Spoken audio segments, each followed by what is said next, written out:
حضرت حذیفہ بن یمان ایک صحابی تھے، میرے نبی کریم علیہ السلام نا ان سے راز کی باتیں کرتے تھے۔ ہر بندے کا آزما ٹھیک نہیں ہوتا، سب سے راز کی بات نہیں کرنی چاہیے۔ حضرت حذیفہ بن یمان کہتے ہیں حضور راز کی باتیں بتاتے۔ مدینہ منورہ میں جو منافقین تھے ان کی لسٹ بھی نبی پاک نے حضرت حذیفہ بن یمان کو دی تھی۔ جب کوئی مشکوک آدمی مر جاتا نا تو صحابہ کہتے ہیں ہم دیکھتے اگر حضرت حذیفہ نے جنازہ پڑھا ہے تو ہم بھی جنازہ پڑھ لیتے۔ نبی پاک نے بھی کچھ جنازے نہیں پڑھے، ترمذی میں ہے، فرمایا عثمان سے جو بغض رکھے اس کا جنازہ نہیں پڑھیں گے۔ حضرت حذیفہ بن یمان اگر جنازہ پڑھتے تو لوگ پڑھتے، وہ نہ پڑھتے تو لوگ جنازہ نہ پڑھتے۔ حضرت حذیفہ بن یمان کہتے ہیں جناب عمر فاروق کی خلافت کے آخری ایام تھے، کچھ دنوں کے بعد وہ شہید ہو گئے۔ فرماتے ہیں آدھی رات کا وقت تھا، میں گھر میں سویا تھا بڑا بے فکر، اچانک میرے دروازے پہ دستک ہوئی، میں گھبرا کے اٹھا، اتنی رات کو کون آیا؟ کہتے ہیں قربان جاؤں، دروازے پہ گیا تو امیر المومنین فاروق اعظم دروازے پہ۔ میں نے کہا عمر کوئی حکم تھا تو مجھے بلا لیتے۔ کہنے لگے میں نا امیر بن کے نہیں آیا، تیرا ویر بن کے آیا ہوں۔ امیر المومنین کی حیثیت سے سرکاری کام سے بلاتا تو وہاں بلاتا، مجھے ایک ذاتی کام پڑ گیا۔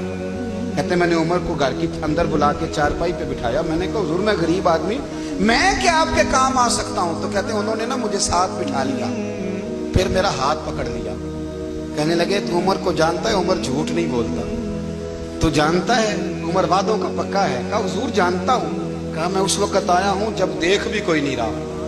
حضرت حذیفہ بن یمان کہتے ہیں پریشان ہو گیا، حضور پہلیاں نہ بجھوائے، مہربانی کر بتائیں کدھر آئے ہیں؟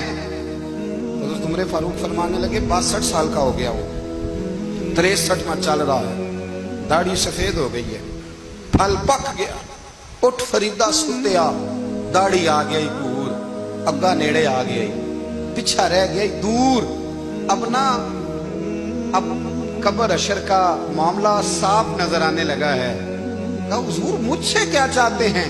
حضرت عمر رو پڑے، کہنے لگے آج میں عشاء کے بعد نکلا ہوں تو نبی پاک کے صحابہ مجھے نیک کہہ رہے تھے، پھر میں نے بچوں کی ماں سے اور بچوں سے بھی پوچھا ہے، وہ بھی مجھ سے راضی ہیں، پر حذیفہ تیرے ساتھ نبی پاک راز کی باتیں کرتے تھے، سچ بتا کہیں عمر کا نام منافقوں میں شامل تو نہیں؟ سچ بتا ان منافقین میں تو شامل نہیں، کہیں اوپر سے تو نہیں سارا کچھ؟ حضرت حذیفہ بن یمان کہتے ہیں میں باپ کے مرنے پہ اتنا نہیں رویا جتنا عمر کے سوال پہ رویا۔ میں قدموں میں بیٹھ گیا، میں نے کہا نہیں عمر یہ تو میں نے نہیں سنا، لیکن یہ میں نے نبی پاک سے ضرور سنا ہے کہ میرے بعد اگر کوئی نبی ہوتا تو عمر ابن خطاب ہوتا۔ یہ میں نے اپنے کانوں سے سنا ہے کہ عمر جس گلی سے گزرے شیطان رستہ بدل جاتا ہے۔ یہ میں نے اپنے کانوں سے سنا ہے کہ 950 سال حضرت جبریل جناب عمر کی شان بیان کریں تو پھر بھی بیان نہیں ہو سکتا، یہ میں نے ضرور سنا۔ دوستو ساری زندگی حضرت عمر نے اگر دوسروں کا محاسبہ کیا تو اپنا اور اپنے بچوں کا بھی کڑا خیال رکھا، اپنی ذات پر بڑی توجہ دی۔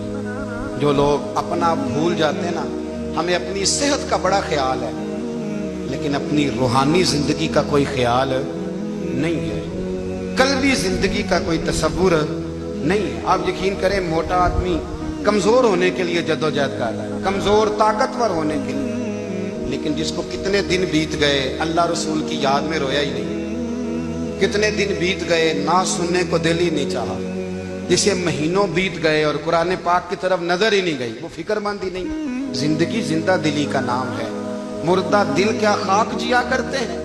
بھائی حضرت عمر کی زندگی دور حاضر میں ہمیں یہ سبق دیتی ہے کہ کڑی نگرانی رکھو اپنے پودوں کی، کڑا خیال رکھو اپنے ذاتی باغ کا، اور یہ جو تمہارے دل کی دنیا ہے یہ تمہاری روح کی زندگی ہے، اس کا محاسبہ کرتے رہو۔